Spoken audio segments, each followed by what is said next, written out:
Wimberley Info was created to bring you the inside scoop on everything Wimberley, not just the mainstream tourist stuff either, but actual local insights. You will hear from ourselves, Trey and Djemilah, the many local business owners, their employees, and sometimes even the poor sap that we sat down next to at lunch, and so much more. The museum is set up, you can kind of do it on your own, or we have docents here, we'll kind of talk you through it. So it's kind of what you want to do. When are y'all open? We're open, we were open every weekend on Fridays and Saturdays before COVID. And then of course with COVID, we closed for a while. And I guess it was September a year ago we started, and we're open on the first weekend of every month, the Friday and Saturday of each month. Coincides with our market day we have. So whatever the Saturday that's market day, we're opening that day, and the Friday before that with a docent that's here. But we have our numbers on the door. You can call, and on the website as well, and you can give me, it goes to me, give me a call, or you can send an email or a text, and we'll come down and meet you. Usually we're local, and we'll come down and meet someone anytime if they want to go through it. So I view it, we kind of open all the time, but we don't have docents here all the time. Yeah. The Wimberley Valley Museum and these buildings are actually owned by the Wimberley Institute of Culture, which I'm the president this year. We kind of have a board of directors that runs it, and it rolls from year to year. This is a little storyboard that we have that kind of shows some of the old pictures in the archives and things that WIC has.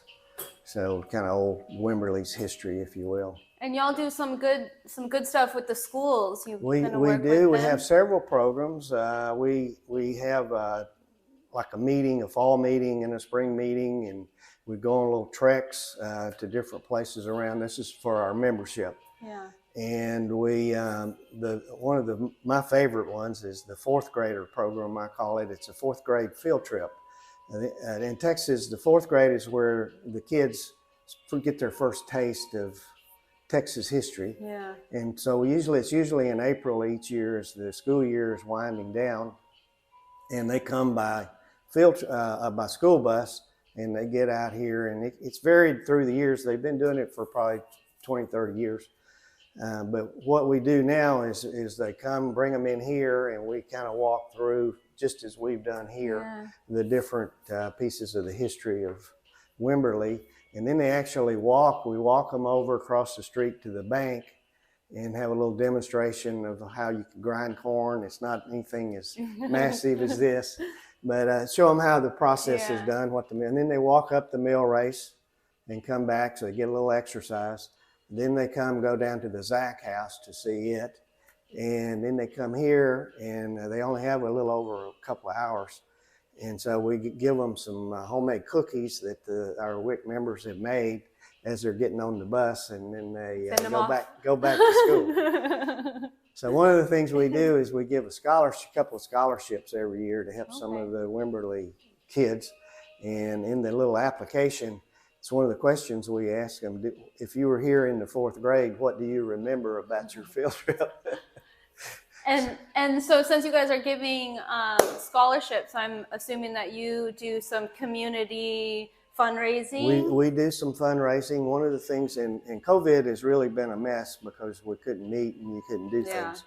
But one of my favorites is the Pie Social. Okay. We had that about a month ago, I guess. Yeah, we went to that actually, yeah. And so you saw the process, and we have judges, and they go over in the community center, and they taste and judge the best pies, and then we auction off those pies. So that's a fundraiser piece.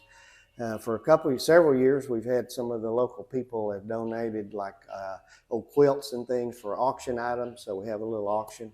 So the Pie Social is a good one. We make a little money off of just grants and donations and things to help. We have a dance in the fall. We call it the Harvest Moon Dance.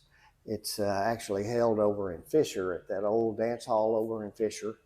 And we have a band and everybody, and we have a little auction with that too as a good fundraiser. So, if there was a business that wanted to kind of get involved and help out, what would be the best way? Just contacting you? Yeah. Start it, and then we'd work it through the board of directors and see how we could do things. And we do have a lot of the local businesses support us. One of the businesses that builds houses here in town, Burnett, they're on Kyle Road. Grady Burnett and Kathy, Grady was the president of WIC 2 or 3 years ago. Kathy's very involved. So the Myers Construction is another one. They're very involved. So we do have several businesses that do help us as we go.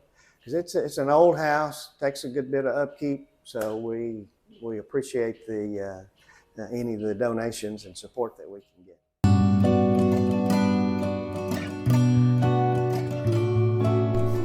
If you found this episode helpful, please let us know by leaving a review.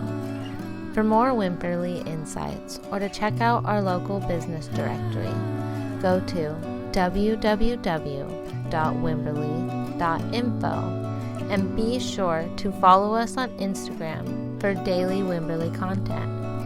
If you have a question for us about Wimberley, email us at wimberley.info@gmail.com or message us at wimberley.info on Instagram.